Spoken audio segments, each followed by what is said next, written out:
How would you like to learn a great recovery strategy that almost nobody has ever heard of? I would say this could at least triple your chances of being sober and make it faster, simpler, and easier, which is always our goal. So if you're ready, if you're excited, let's go ahead and jump inside the training. I'm going to teach you an amazing technique called externalization. What is it? You start seeing your problem, your addiction, as something outside of yourself. See, you're not actually stupid enough to take a poison over and over again till you die, okay? That takes some serious psychological juggling to get a human being to do that. So what's the trick that your addiction uses? It makes you think that when it talks to you, that's actually you talking to you. We never question the voice in our head. Now, I'll say something to you and you'll say, geez, is that true or not? Do I want to believe that? Do I want to take that in? But every single thing that you say to you, you instantly believe. It could be totally wrong. It could be totally false. It could be made up. It could be misinformation. But you instantly believe it because you never question yourself as a source. So until you see your addiction, that addictive voice in your head that says drink or drug, and you see it as something outside of yourself, you're never going to reject it. You're going to take it to be the true state of affairs. And whatever it says, that's the perfect thing to do. When it says take a drink or a drug, you say, absolutely, I'm excited to be part of this plan. And off you go. But if you hear it as something outside of yourself, there's your regular voice, which is the true voice of you. And then there's your addiction. And you start externalizing the addiction and say, I always listen to me. I never listen to my addiction. And here's why you never listen to your addiction. Because you are not your addiction. Do you know what your addiction's goal is? Your addiction's goal is to get you to use over and over and over again until you die. It wants to kill you dead. It wants you gone. And it's going to get you, talk you into using a poison over and over and over again until you die. Doesn't care about you, doesn't care about your family, doesn't care about your friends, doesn't care about your future, doesn't care about your pain. And the only thing it cares about your life is ending it. It wants to get rid of you. That's probably a voice you don't want to listen to. Now, the good news about this external voice is it's quadriplegic. It has no power. It's literally bedridden. It's like a ghost whispering in your ear. It has no body. It has no substance. It has no form. It can't do anything except lie to you over and over again in your head and try to talk you, manipulate you, gaslight you into using a substance. That's all it can do. Here's Captain Obvious to make it a little clearer. Hey, beer can't actually drink itself. It's got to get you to drink it. Pot can't smoke itself. Coke can't snort itself. Heroin can't shoot itself, and pills can't swallow themselves. Your addiction, this nasty, evil voice in your head, whose only goal is to destroy your life and kill you dead, has to talk you into doing these things. It is completely powerless. It can never take another drink or drug on its own. It has to go through you because you are the master control.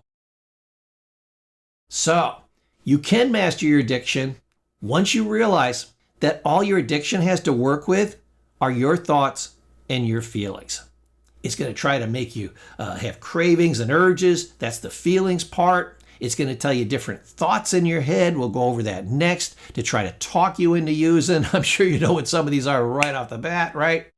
So we've got a special technique here that'll help you reverse the whole game on it. It's called transposing. Transposing is kind of when you flip something over. I reverse an image. That's transposing. So I'm going to reverse things here for you. We're going to go from your addiction is actually you to your addiction is just your addiction. You are actually you and have nothing to do with your addiction.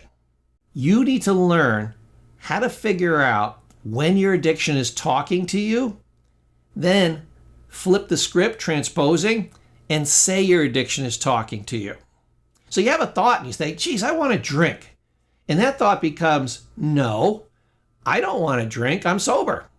I don't want to go to jail. I don't want to lose my kids. I don't want to get in a car accident. I don't want to kill myself or somebody else. I don't want to drink. I don't want to take poison over and over again until I die.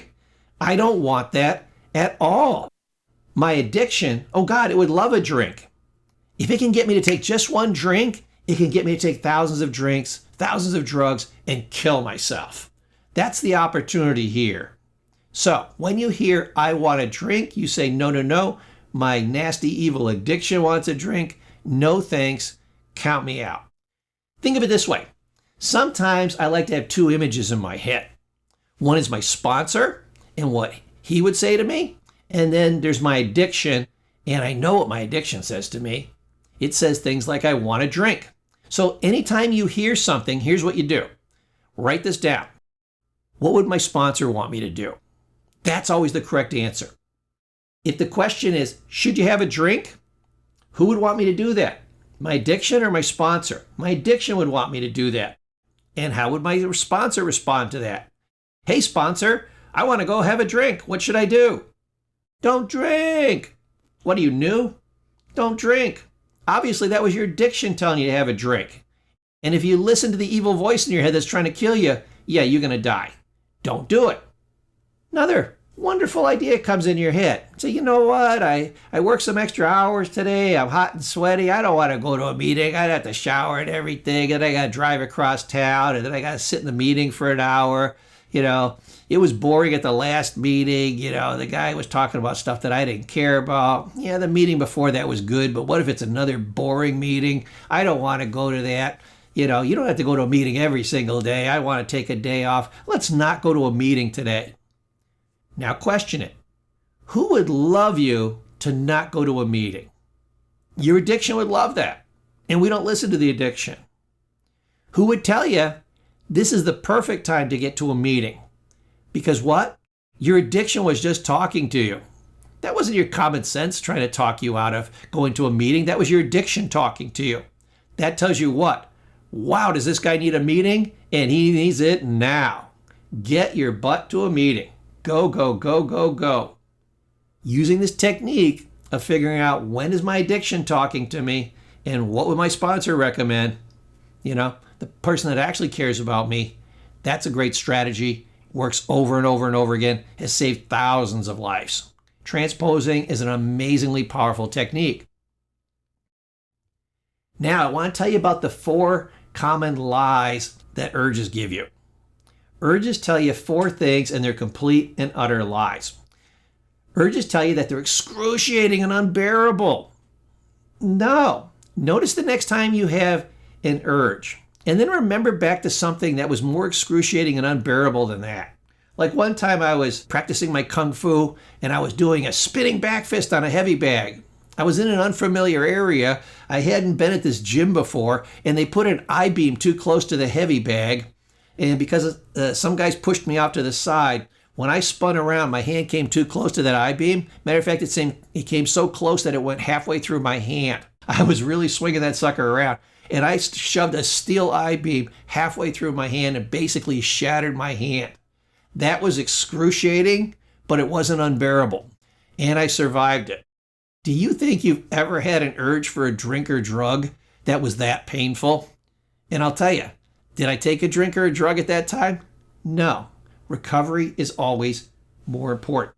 2, urges compel you to use. They force you to use. No. Captain Obvious already told you. Can't make you drink, can't make you drug, can't make you snort cocaine, can't make you shoot heroin.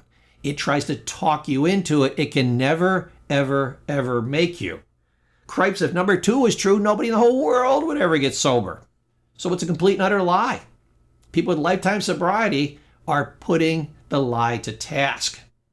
3, the urges will not go away until you drink or use. No, they will go away, whether you drink or use or not. Matter of fact, here's how addiction works. Every time you take a drink or a drug, your addiction gets stronger and you get weaker. Every time you don't use a drink or a drug, the addiction gets weaker and you get stronger. There's an old quote. It simply states, what you feed grows, what you starve dies. You've got to start starving your addiction. You starve the addicted voice by not listening to it, by not believing it, and by working a good recovery program. Number 3 is a lie. 4, urges will drive you crazy. I was a licensed therapist for many years. I taught the class on psychopathology, which was the study of how people go crazy and how to diagnose them as being crazy. I can tell you, there is not one single documented case of an addict going clinically insane because they didn't drink or drug. But I can show you millions of cases of people who drank and drug and went clinically insane. Not drinking and drugging will keep you sane. Drinking and drugging will drive you crazy. Matter of fact, it's a diagnosis in and of itself, right? Here's the other reason why addicts use so much. Now, I put this visual up on the screen because I got a great course called Coping Skills Transform Your Life. Hopefully, you're already part of my membership site at whop.com. If not, go ahead and sign up there. This course is free there. I'm going to do other YouTube videos. Like I said, I don't want to take your money if you don't want to give me any money. That's fine. I'm not here for the money. But if you go to my whop.com site, you've got a whole treasure trove of coping skills and addiction stuff and health stuff and finance stuff, everything to make you healthy, wealthy, and wise, all in one spot, and you get it fast. Or you can go very slowly through my YouTube videos, whichever one you want to do. This is like a quick start program, and you also get access to the community, you get access to me. I do Q&As, you can talk to me live if you want. Kind of a fun thing, I'd like to meet you guys. But here's what I want to tell you about coping skills. Coping skills are hugely important. See, I don't like the term addiction because it doesn't really mean anything. I like the term chemical dependency. And why do you have a chemical dependency? Because you depend on the chemical to do things for you. Why do you depend on a chemical to do things for you? Because you don't have the coping skills to do them yourself. You're shy about asking the pretty girl at the bar to dance. You basically have a light form of social phobia. So because you don't have this coping skills to deal with that, you have a couple of drinks and all of a sudden you don't care as much whether she says yes or no, and you're kind of got a little more liquid courage and pretty sure that she will, although she probably won't because now you look all drunk and sloppy, but hey, you're going to go for it. And you say, well, at least I accomplished that mission. No, you failed. Next thing, maybe you have trouble going to sleep at night and, a Xanax or a couple glasses of wine or a few beers, maybe a tranquilizer, muscle relaxant, helps you go to sleep. Works very well. But now you're drugging yourself over and over and over again until you die. And your sleep is getting worse and worse and worse. And pretty soon you're getting tolerance and you got to take more and more of those pills and your liver's just dying the whole time. Why? Because you didn't have the coping skills to deal with your stress and to deal with your insomnia by dealing with your stress and dealing with your insomnia. Alcohol and drugs are not, liquid and powdered cure-alls. You can't sprinkle them on anything like they're WD-40 or duct tape. They're not meant to work for everything. They tell you they work for everything. They don't. The only thing they do for everything is they make everything worse. But until you have these coping skills, you're not going to be able to deal with the things in your life that you need to be able to deal with without a drink or drug. So we're talking about chemical dependency. Learn the coping skills, all of a sudden there's no dependency and therefore no reason to take the chemical. It disappears. Genius. This is how I got the 90% recovery rates. I spent about 20% of the time in the trainings that I did with addicts, teaching them how to use AA and NA and all the things, everything you ever need to know about addiction and recovery, but were afraid to ask. And then I spent the other 80% of the time pounding on the coping skills that they needed because their coping skills, their lack of coping skills, was their entire excuse list for why they used. There was virtually at least 9 out of 10, if not 19 out of 20 of their excuses came back to, you don't have a coping skill in this area. And that's why they used. Eliminate the problem. So if you want to check out my membership site, go to whop.com/life transformation. We use the Healthy, Wealthy, Wise model. So inside of here, not only would you learn great coping skills and great recovery skills, you're going to learn how to be healthy and even do reverse aging. You'll be much sexier when you got a little bit of money in your pocket. You become wealthy. The wise part is all the self-help and recovery stuff. And again, we make it fast, simple, and easy for you. Hey, if you're loving this content, make sure you like and subscribe. Feel free to comment below, especially if you have a question for me. I look through those and I try to answer those as quickly as possible. I got one more great tip for you before you go. One of the things that I want you to do is to start writing down what your brain says to you. When you catch that addiction, write down its excuse and keep it in a journal. Then periodically go through that journal. Here's something interesting. Your brain, your addicted brain, isn't very creative. Your brain, that's you, the part that's you, is wildly creative and can come up with all kinds of great stuff. But your addiction probably uses the same 10 lies over and over and over again. And it's got some favorites. I bet you can pick out, by thinking back maybe the last few times you relapsed, what were the top 3 out of the 10 excuses that you used to get yourself to use? And usually it never has to get past number 3 to get you to use. Why? Because you become so easy. But once you see this lie there and you see it in black and white and you're able to take some time and maybe on a separate piece of paper in your journal, you write down each one of the 3 main lies and then you come up with like 10 or 12 different ways that's absolutely, positively not true and why you should never listen to it and what it has cost you. If you write those things down and you review them maybe once a day for a week or so, it will be so well ingrained in your mind that you will instantly reject these ideas when it comes into your mind. So what's your brain going to do? What's your addicted brain going to do? It's going to go down the list. But you got to realize the strength of these things goes down geometrically. 80% of the strength was probably in the top 3. The other 20% of its strength is in the bottom 7. And you can start nailing those down in order of priority. And by the time you get to number 10, it's going to be totally stuck and it's going to be try to scramble around, find some lame excuse to use. And it's going to be like, you're going to be like, I'm not giving my life up for that. I'm going to buy a 6-pack of beer because it's on sale and I'm going to save $3. Is that really why I'm going to jail? Is that really why I'm giving up my wife? Is that really why I'm losing my kids? Is that really why I'm going to get DUI and kill myself or somebody else for $3? Is that the best you got? Pretty lame. Try again.